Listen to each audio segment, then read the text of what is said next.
Ladies and gentlemen, once again, Yardie Belly, and I'm coming to you this afternoon or today with another recipe. Today, I am gonna try my hand at the Spanish staple or the Latin staple Mofongo. I'm gonna also pair Mofongo with a seafood stew, and I do hope that you will all enjoy the video and also get an opportunity to try this dish. As you see, I have my ingredients ready. I have two types of onion here. I have a little bit of a daily onion, which I always use. I have regular onion, yellow onion. I have garlic here. I have garlic there. I have a little bit of thyme, and I have one piece of scallion or green onion. I have over here parsley.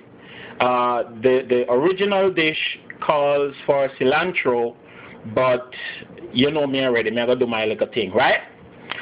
For the seafood mix, I have this sofrito sauce that I'm gonna try, and I'm also gonna just work with what is out there. I have this Harvest Select from Campbell's, and it's soup, so I'm gonna use it as the base.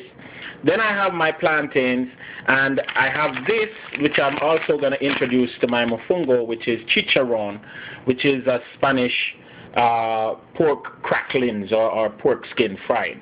All right, so pretty much what I'm gonna be doing next is putting my oil to hot, and then it's just adding ingredients, building on flavors. The seafood mix that I'm using is found in my local supermarket, and it's Ocean Bright seafood, and it's basically a lot of different seafood. It has raw squid, raw octopus. It has, let me see if I can get the camera to pick it up nicely. It has mussels and clams, and it has crab. So pretty much this is the seafood mix, and we're just going to work with it frozen, and then we will see how it develops. So stay tuned, ladies and gentlemen, as we get started right now. Okay, ladies and gentlemen, what we have now is we have our oil smoking, and I'm going to just add some ingredients really quick, because I had this oil on because I want it to be really hot. The reason why is because, as you see, I'm working with a seafood mix that I want to get the stew aspect of it down pat and get it sorted out real quick. So first and foremost, we're going to add some garlic.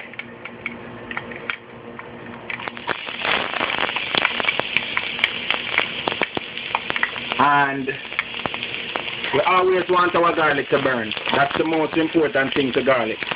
Have to get it to burn, because garlic is what you call aromatic, and it removes, it makes the whole house smell of food. It's very flavorful. Yeah. As we have our seafood mix here, and as you see, it's mainly crabs, clams, and stuff like that. We're gonna add it because we want it to saute quickly before we add the rest of the ingredients to it. Right? We don't want it to fry, but we just want it to saute and catch some of the flavors that of the garlic. All right? Now your seafood mix is available in many supermarkets. You can get it.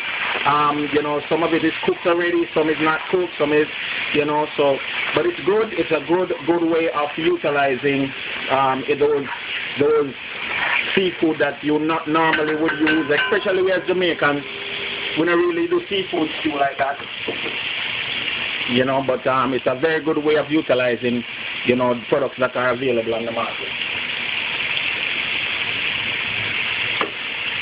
As you see, our pot is doing what it's supposed to do, sauteing them quickly, making sure that the mixture gets all that it needs right away from the garlic. And we're going to add more ingredients to this, and we're going to build it up and leave it as a stew and allow it to slowly just blend.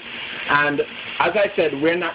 This is not to get specific flavors, but just to mix and build up on all different types of flavor. And it's a good way to have something or try something different for your dinner. Alright? Now we have scallion, our green peppers, and we have onions that we're going to add to the mix and get these going. We're going to work with the onions until they are translucent, and then we will add the rest of our ingredients. See, it starts look pretty already. I'm going to reach nowhere yet. You must know how the oil looks, see? Look good. It look eatish. Very. It look like something like what I love to eat. Yeah. And we're going to eat it good and nice, right? And the look of what, well, ladies and gentlemen, when you have kids also, and if they are not too into, you know, this type of Epicurean dish, then like the regular fast food, you got to introduce them to new things, alright? Here we're going to touch our turmeric, and as I said before, turmeric is a very good dish, a very good seasoning, very good ingredient, especially when you're getting on in age like me. I get oldish. You want to add your turmeric because it helps with inflammation. I have here Chef Ann's Louisiana blackened seasoned fish seasoning. Is a something where you do like you do blackened salmon or anything like that. You know, like you have a grilled fish, you add it and you know it come out nice. You know. So I start out the thing and see, look what the turmeric do with it now. You see the turmeric do with it? See that? It's pretty. Of course, if we're doing a stew, we're definitely going to need a base, and that's why I pull out my Campbell's, you know, soup, because that's a good base. You know, once we put the soup in, the soup will take it all the way to finishing stage, you know, the Campbell's soup. But of course, I'm going to add in my Latino, you know, tomato-based sauce, which is sofrito. And let me tell you something, ladies and gentlemen. Call it properly. It's sofrito. Okay, so. I have to say the sofrito. You have to say so. So, like, yeah, the Spanish people then. And they know them things. When I tell no lie, ladies and gentlemen, the Spanish people them know them things. Them things, fair enough. I think that's a very good idea for the packaging too, because you just use the whole thing and you don't have to worry about refrigerating the rest or whatever. It's just a one-shot thing. Exactamundo. One serving. Exactamundo. Now, ladies and gentlemen, we are making our seafood stew and it's getting there. Now, this is not something that takes long to cook, but because we want the seasoning, you know we as Jamaican, we want everything well nice. You see me? I'm going to add a little bit of olive oil to the pot because I love my olive oil, and olive oil is the best. Yeah, I love olive. I'm going to put olive as well. As a matter of fact, I'm going to put some olive. I'm the type of person, ladies and gentlemen, who, as me a cook, just add something. You cook crazy. And I tell no lie. I just add. But it normally turn out nice, you hear me? Yeah, man, always. Normally turn out nice. So here is my seafood. Oh, that looks very, what do you call it? Delicious. It looks intelligent. The Popeyes, what kind of cooking is Popeyes again? Louisiana something. Very Louisiana-ish. It looks very intelligent, that's all I have to say, you know? Baby, shout out to you. Yeah, my little sister who always talk about intelligence. But look at this, ladies and gentlemen. All we have to do now is allow this to cook slowly and allow the ingredients to marinate. And permeate. And permeate and fix up itself nice and proper. And we have, as it were, our seafood mix. I'm going to add my little black pepper. And if you notice, I have not used salt any at all. Because salt is one of those ingredients that the longer it stays in the food is the salt it gets. I'm going to put a couple pieces of pimento seed in it as well. AKA allspice, as they know. AKA allspice berry. And there you have it, ladies and gentlemen. Your seafood mix. When next we talk, the seafood mix would have been, as it were, almost finished, and we're ready to plate it. Alright, so, and of course, you know, we're plating it today with our homemade Mofongo. I'm adding thyme, because Jamaicans add thyme to everything, and we are make it go and cook. We add time, we don't waste time. Yeah, we don't waste time, we add time. Right? Like how Shabba play hockey.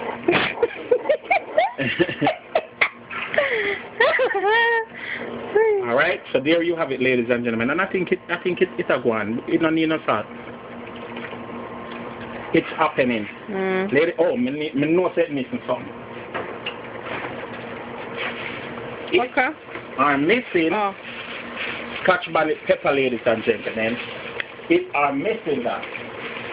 And if you are Jamaican, you have to cut a piece of pepper in it. I'm not tell no lie. And what I do is I put my pepper in the freezer, and it stays long, and then also it sort of mellow the flavor a little bit. Okay. So stop worrying now. Oh my God. She don't like pepper. She doesn't fight against my pepper. But the thing has to burn, remember. And that's it, ladies and gentlemen. You have your seafood stew going pretty nicely. Oh, smoke. I mean, steam. Let me turn on the thing so the steam will permeate. Evaporate. Yeah, it will evaporate out of the something. See? So now you see my seafood stew going good. You know, it's nice, and we will get back to you as soon as I start my Mofongo. By the way, I have iced tea over here stewing. Or stew? Or steeping. Bro. Oh. I have iced tea over here steeping. So you're going to see that too. Now, coming up soon. Ladies and gentlemen, here we have our plantain, ready to go, because we're going to make Mofongo. I'm just going to give you a quick instructions as to how to peel your plantains. First, I cut along the back. You can cut any which part of it you want to cut. But you cut along the back and you take your fingers and you basically just work the plantain out of the skin. Alright? And all we're going to do with our Mofongo is that we're going to fry the plantain. I've seen different ideas and people doing different things on the television. But how we're going to do our Mofongo is that we're going to fry ours. I cut it along the bias, not too thick, because I want it to fry evenly, and then we're going to add it to the pot. Come with me and let us just add these to the pot right now. Look here. As you can see, we have some already frying, and we're going to allow them to fry golden brown. I'm going to be taking out some, so don't worry that I'm overfilling my pot. My wife would always talk about the marginal utility or something like that. Is that it name? Marginal utility? I never give the principal a name. But she said no, pat the pot up and then let some. It's my father said. You and your father know about the marginal utility. But ladies and gentlemen, at this stage, most persons would be getting ready to, as it were, crush their plantains in a mortar and pestle. But I am the type of guy who I think I want my plantains to be a little bit more crunchy. So I am going to take it another step, one step up, and I'm going to twice fry them. So I am going to crush them and then add them back to the pot, so that it gets a little bit more. I don't like the idea that it's going to be pasty, or it's going to be like mashed potatoes type of feeling. I want it a little bit more, with a little bit more bite to it. And so at this stage is where I would normally want to get to crushing it and stuff. But I have a couple more that I'm going to add to the pot, and so I will do that, and then we will come back to the crushing stage. Alright? And when I crush them, ladies and gentlemen, I am going to crush them. As a matter of fact, let me see if I can show you real quick how we normally would crush our plantain. Because in America, or foreign, we have been made to, we've been given a lot of help. Miss won't fix the pot. Don't worry about the pot. Why? Alright? Don't worry about the pot. Chuck up. Come over here, girl. Come over here.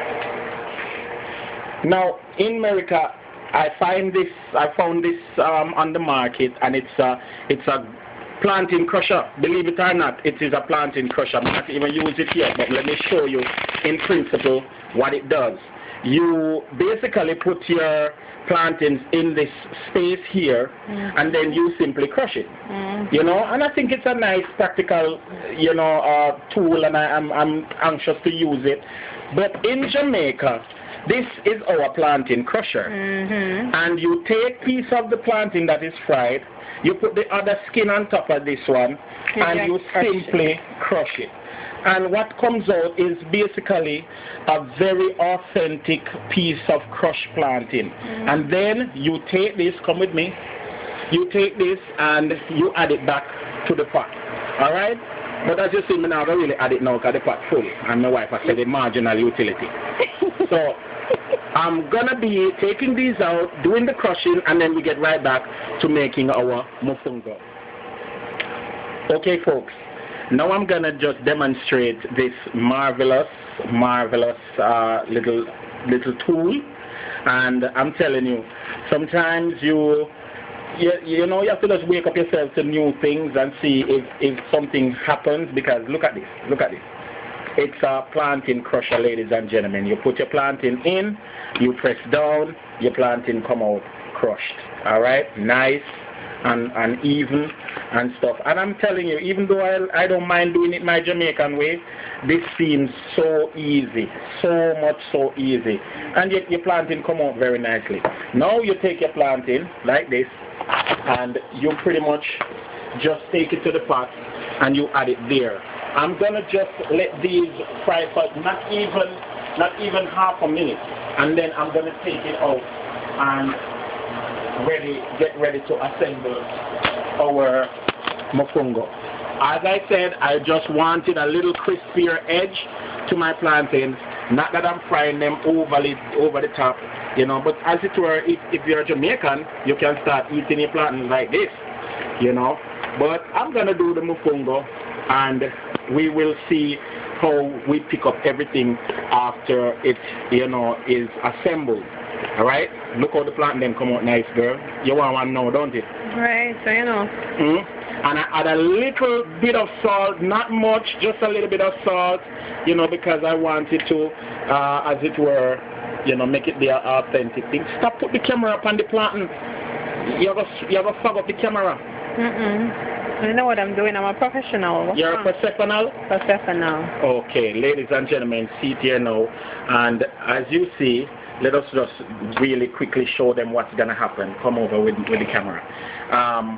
What we're going to do now, ladies and gentlemen, we're going to add this to our mortar and pestle, and we're going to add our garlic, and we're going to add also the rest of ingredients that I have here, which is a little bit of parsley and a little bit of Vidalia onion. As I said, I am dressing up mine a little bit, you know, more like a fish, because we are Jamaican and we don't want the thing just blah.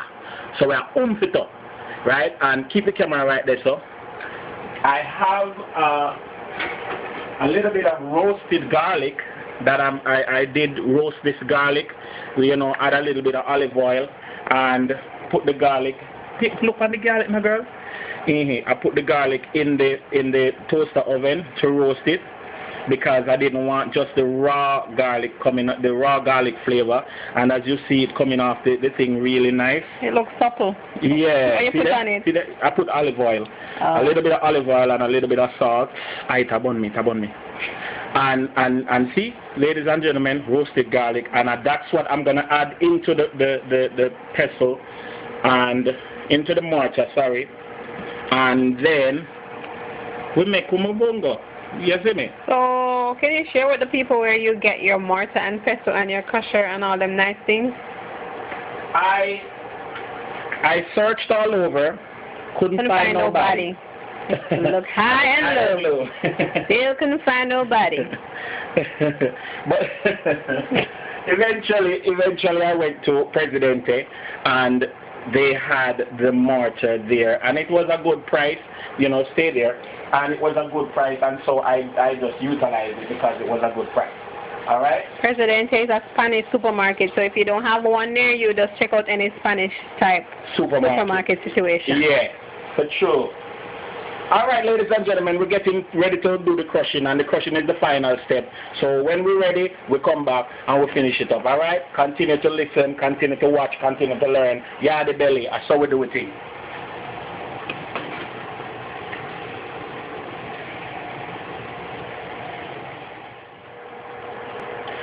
Okay, ladies and gentlemen, here we are now with almost our finished mofongo.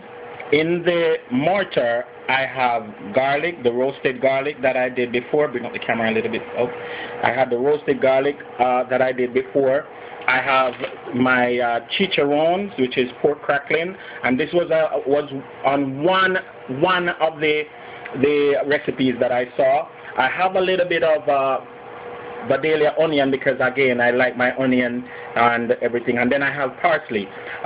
The recipe originally called for cilantro, and cilantro is just almost the same as parsley, just a little bit more kick, I believe, a little bit more nuttier, but I'm gonna do this anyway. So what we start with is our chicharron and our basic ingredients, and I'm gonna crush them just a little bit. And in order to get out most of the raw flavor of the onions and the parsley, it's recommended that I touch it with a little bit of oil. So I'm going to get a little bit of the oil, my frying oil, and I'm going to add it to it real quick, just to get rid of the oily, the raw flavor from the onions and the parsley. So now I'm going to start to add my twice fried plantain to the mix. And ladies and gentlemen, trust me, the smells alone, will make you want to eat this almost immediately. All right? And we are getting our mofongo ready for plating. All right? So basically, this is what it is, and it's originally from Puerto Rico. It's a Puerto Rican dish, and I know that we as Jamaicans, we eat plantain. So I thought to myself, I said, why we don't try something new like how we are foreign? Don't just stick to the evil that we know. If it's evil anyway, it's not even evil, right? Right. But try something new, right? So pretty much that's what I did. And mofongo, ladies and gentlemen, can be served with anything: jerk chicken, seafood, lobster, scrimp, tin mackerel. We can serve it with anything at all, right? So pretty much what I'm going to be doing here is just doing my mortar and pestle and making my mofongo nice and palatable. And when we come back, we will show you how to plate this and how everything going to turn out and look nice and nice and nice and nice. Mr. Nice? Did I say nice? A million times over. And it's going to look nice. All right? So ladies and gentlemen, as soon as we're done, I'm going to plate this and let you see how beautiful this turned out. And as I said, I love the fact that I twice fried the plantains so that the mofongo not just pasty but comes out a little bit on the crunchy side. All right? So ladies and gentlemen, continue listening, continue watching, continue learning Yardie belly and make mofongo. Ladies and gentlemen, here we have the finished mofongo already plated, and we're just waiting now for the seafood stew to go on top of it and sort it out, right? You tasted the mofongo. What do you think about it so far, see? It was a very, very, very, very interesting taste. I like it. It's different. Yeah, it's different. Okay. Pleasantly different. All right. Now we're gonna play it, and this is gonna be our presentation. It's mofongo with seafood stew. So go ahead, girl, and just plate it. As you see, she's making a little bit of just putting a little bit of dent in it so that it will hold the seafood stew. And as you see, ladies and gentlemen, all the different flavors, crab, clams, octopus, everything available in the sea. You understand? And also this one, we added a little bit of catfish fillet to it as well. So, ladies and gentlemen, our seafood stew turn up, right? Our thing this. This is our take on Mofongo. It's a Latin flavor. It's a Latin dish. And we are just making you, to experience our twist on it. And as far as I see, it's a nice looking dish, I can't wait to try it. I cannot wait to try it. So ladies and gentlemen, Yardie belly, and this is our spicy Mofongo with seafood stew. Alright? Okie dokie.